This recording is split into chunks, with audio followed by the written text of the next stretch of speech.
అంతర్జాతీయ మహిళా దినోత్సవం సందర్భంగా అంబర్పేట్ న్యూ పటేల్ నగర్ కమ్యూనిటీ హాల్లో బీఆర్ఎస్ ఉద్యమకారుడు మల్లికార్జున్ యాదవ్ ఆధ్వర్యంలో నిర్వహించారు. ఈ కార్యక్రమంలో ముఖ్య అతిథిగా ఎమ్మెల్యే కాలేరు వెంకటేష్ పాల్గొని పారిశుద్ధ కార్మికులకు, ఆశా వర్కర్లకు మరియు అంగన్వాడీ కార్మికులకు చీరలు పంపిణీ చేశారు. ఈ సందర్భంగా ఎమ్మెల్యే కాలేరు వెంకటేష్ ఆశా వర్కర్లు తమకు 2 నెలల నుంచి జీతాలు రావడం లేదని, తమకు జీతాలు వచ్చేలా చర్యలు తీసుకోవాలని కోరారు. స్పందించిన ఎమ్మెల్యే కాలేరు వెంకటేష్ ఈ అసెంబ్లీ సమావేశాల్లో తమ సమస్యలను అసెంబ్లీలో వినిపిస్తానని, ఆశా వర్కర్లకు జీతాలు వచ్చేలా చర్యలు తీసుకుంటానని ఆయన తెలిపారు.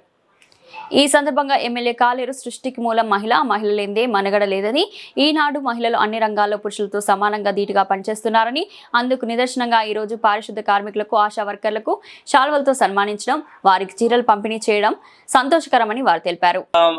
మన వర్కర్స్ మరియు ఆశా వర్కర్లకి, మహిళా వర్కర్లకి ఈరోజు నేను బీఆర్ఎస్ ఉద్యమ నాయకుడు మల్లికార్జున్ యాదవ్ నా ఆధ్వర్యంలో చీరల పంపిణీ చేయడం జరిగింది. ఈ నిత్యం ప్రజలకు సేవ చేసే ఆశా వర్కర్లు కానీ, జిహెచ్ఎంసీ శానిటైజర్ వర్కర్లకు కానీ నాకు సేవ చేసుకునే భాగ్యం ఈరోజు కలిగినందుకు నేను అంబర్పేట ఎమ్మెల్యే గారికి మరియు ప్రజలకు కృతజ్ఞతలు తెలియజేస్తున్నాను.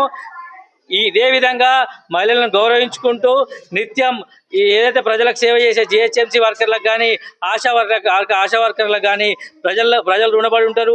మేము కూడా మా తరఫున సంపూర్ణంగా వాళ్ళకి మద్దతు తెలియజేస్తాం. ఈరోజు ఆశా వర్కర్లకి వివిధ సమస్యలు వాళ్ళు తెలియజేసారు.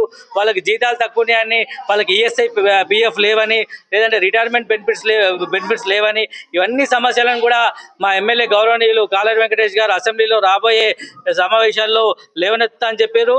దానికి వీళ్ళందరూ హర్షం వ్యక్తం చేశారు. దాంతోపాటు ఏదైతే జిహెచ్ఎంసీ మహిళా వర్కర్లకు సమస్యలు ఉన్నాయో దాన్ని కూడా సంపూర్ణంగా ప్రభుత్వం దృష్టికి తీసుకెళ్లి తీర్చే విధంగా మా ఎమ్మెల్యే కృషి చేస్తున్నారు. కాబట్టి వారికి సంపూర్ణ కృతజ్ఞత తెలియజేస్తున్నా. ఇక్కడికి సమావేశానికి ఇచ్చేసిన జిహెచ్ఎంసీ వర్కర్లకు కానీ, ఆశా వర్కర్లకు కానీ పేరు పేరున పాదాభివందనం తెలియజేస్తున్నా.